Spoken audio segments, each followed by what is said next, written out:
Hello guys, channel knowledge फारियो में आपका स्वागत है। इस वीडियो में हम कक्षा 10वीं की समकालीन भारत, जिसे भूगोल भी कहते हैं, के अध्याय 2 वन एवं वन्य जीव संसाधन के उन महत्वपूर्ण प्रश्नोत्तर को हल करेंगे जो परीक्षा के लिए अति महत्वपूर्ण है। तो चलिए देखते हैं, सही विकल्प चुनिए। जैव विविधता बहुत महत्वपूर्ण है। तो जैव विविधता जो होती है वो क्यों महत्वपूर्ण होती है और किसके लिए महत्वपूर्ण होती है? तो पौधों के लिए, केंचुओं के लिए या मनुष्य के लिए? तो इसका सही उत्तर होगा मनुष्य के लिए। मनुष्य के लिए जैव विविधता बहुत महत्वपूर्ण होती है।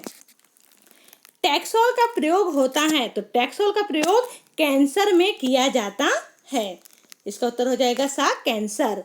तीसरा है, बाघ परियोजना प्रारंभ की गई। तो बाघ परियोजना 1973 में शुरू की गई या प्रारंभ की गई। सरिस्का वन जीवन पशु विहार भारत के किस राज्य में स्थित है?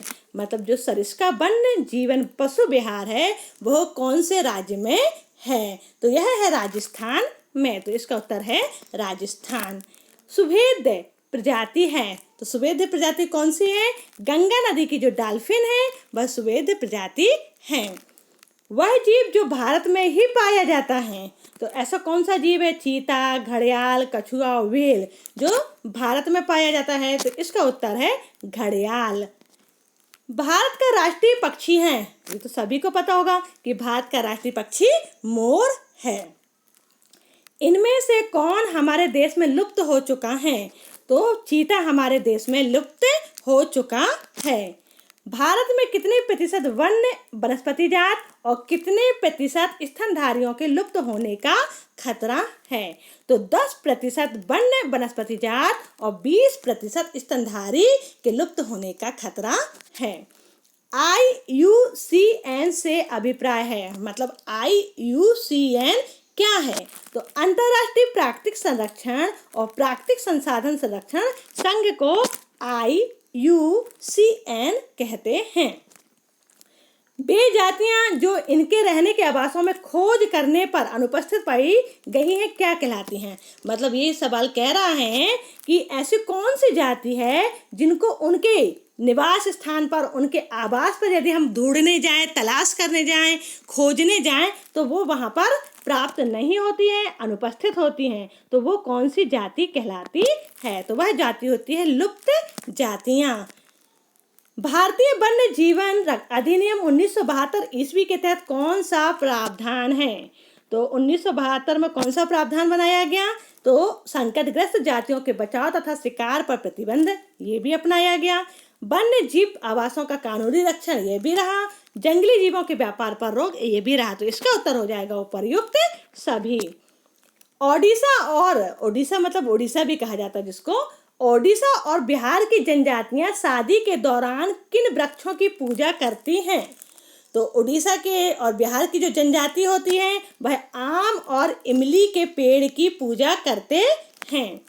जैव विविधता के संदर्भ में भारत में विश्व की कितने प्रतिशत जैव उपजातियां पाई जाती हैं? तो इसका उत्तर है 6% उपजातियां पाई जाती हैं। चीता किस गति से दौड़ सकता है? चीता 90 किलोमीटर प्रति घंटा की रफ्तार से दौड़ सकता है। भारत में वन्य जीव सुरक्षा अधिनियम कब पारित हुआ? भारत में वन्य जीव सुरक्षा अधिनियम 1972 में पारित हुआ। ये भारत की बात है कि भारत में जो वन्य जीव सुरक्षा अधिनियम 1972 में पारित हुआ। स्थायी वनों का सर्वाधिक क्षेत्र किस प्रदेश में है? तो स्थायी वन सबसे ज्यादा कहाँ पर है? स्थायी वन सबसे अधिक मध्य प्रदेश में है। किस राज्य ने संयुक्त वन प्रबंधन का पहला प्रस्ताव पास किया? ऐसा कौन सा राज्य है जिसने संयुक्त वन प्रबंधन का प्रस्ताव किया? तो वो है उड़ीसा, मतलब ओडिशा।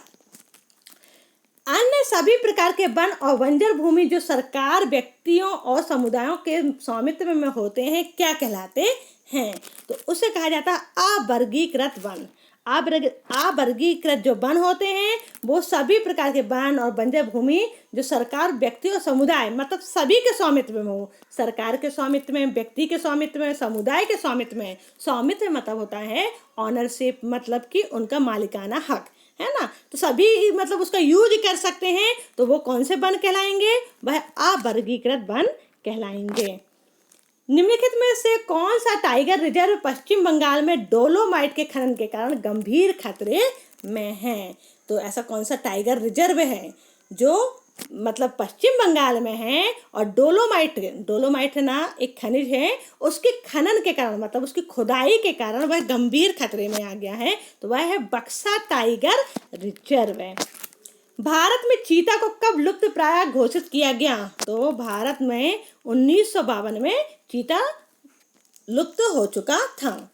भारत में बाघ रिजर्व की संख्या लगभग कितनी है? तो बाघ रिजर्व की संख्या 50 है। चिपको आंदोलन से क्या तात्पर्य है? तो चिपको आंदोलन हिमालय क्षेत्र में महिला मंडल द्वारा, यहाँ मंडल पढ़ लीजिए, महिला मंडल द्वारा वृक्षों से चिपककर उसकी रक्षा की गई थी, इसलिए उसे चिपको आंदोलन कहा जाता है। पृथ्वी पर मानव और दूसरे जीव जंतु मिलकर एक जटिल तंत्र का निर्माण करते हैं, जिसे कहा जाता है, क्या कहा जाता है? पारिस्थितिकी तंत्र कहा जाता है। निम्नलिखित में से कौन सा वन विभाग अथवा अन्य विभागों के जरिए सरकार के प्रबंधन क्षेत्र में नहीं है? तो भैरव देव डाक व सेंचुरी सरकार के प्रबंधन क्षेत्र में नहीं है। ऐसी जातियां जो उनके रहने के आवासों में खोज करने पर अनुपस्थित पाई गई हैं, वे कौन सी जाति होती हैं? लुप्त जाति होती हैं।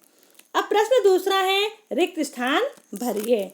ऐसे उद्यान जिनमें जंगली जीवों को उनके प्राकृतिक पर्यावरण में संरक्षित रखा जाता है, खालिस्तान कहलाता है। तो क्या कहलाता है? वह राष्ट्रीय उद्यान कहलाता है। वन विभाग के अंतर्गत खालिस्तान क्षरित वनों के बचाव के लिए कार्य करता है। कौन कार्य करता है? संयुक्त वन प्रबंधन कार्य करता है। भारत जैव विविधता के संदर्भ में विश्व के सबसे देशों में से एक है। क्या है? समृद्ध है। भारत एवं नेपाल दुनिया के 2/3 खालिस्तान को आवास उपलब्ध कराते हैं। तो भारत और नेपाल जो देश हैं वो क्या करते हैं? जो बाघ होते हैं उन्हें सबसे ज़्यादा आवास उपलब्ध कराते हैं। खालिस्तान राज्य में स्थायी वनों के अंतर्गत सर्वाधिक क्षेत्र हैं। तो सबसे ज़्यादा स्थायी वन कहाँ पर हैं? सबसे ज़्यादा मध्य प्रदेश में हैं।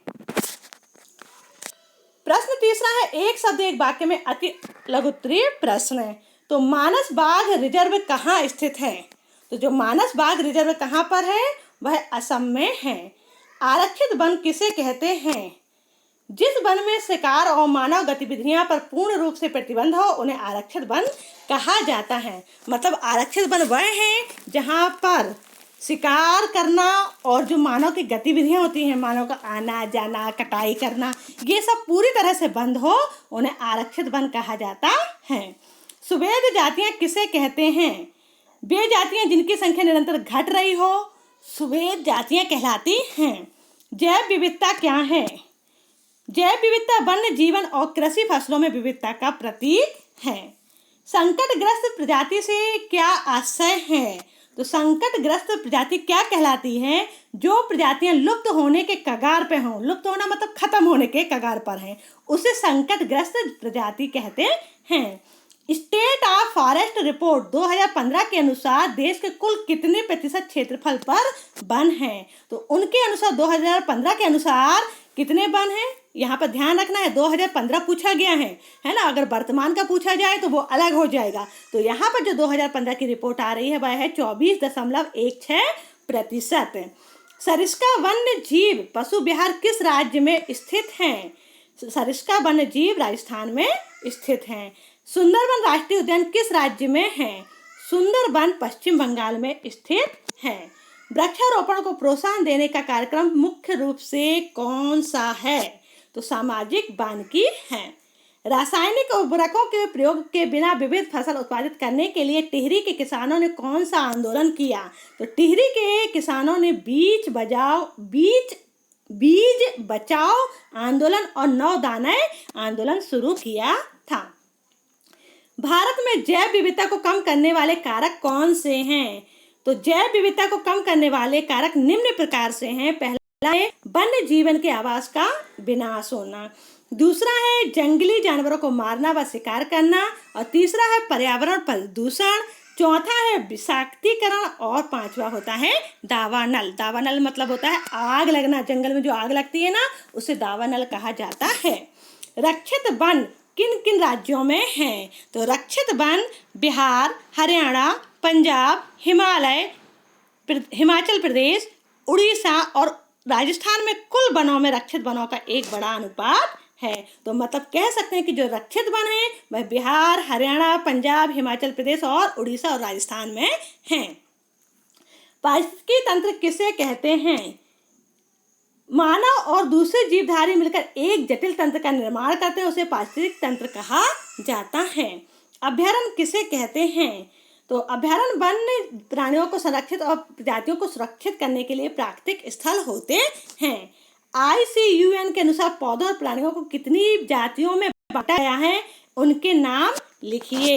तो ICUN ने पौधों और प्राणियों की जो जाति है वह 6 जातियों में बांटी है, जिसमें सामान्य जाति, संकटग्रस्त जाति, सुवेद जाति, दुर्लभ जाति, स्थानिक जाति और लुप्त जाति है। बक्सा टाइगर रिजर्व कहाँ है एवं इसके गंभीर खतरे के क्या कारण हैं? तो बक्सा टाइगर रिजर्व पश्चिम बंगाल में है और डोलोमाइट के खनन के कारण यह गंभीर खतरे में है। उन वन्य प्राणियों के नाम लिखिए जो अब विलुप्त होने के कगार पर हैं।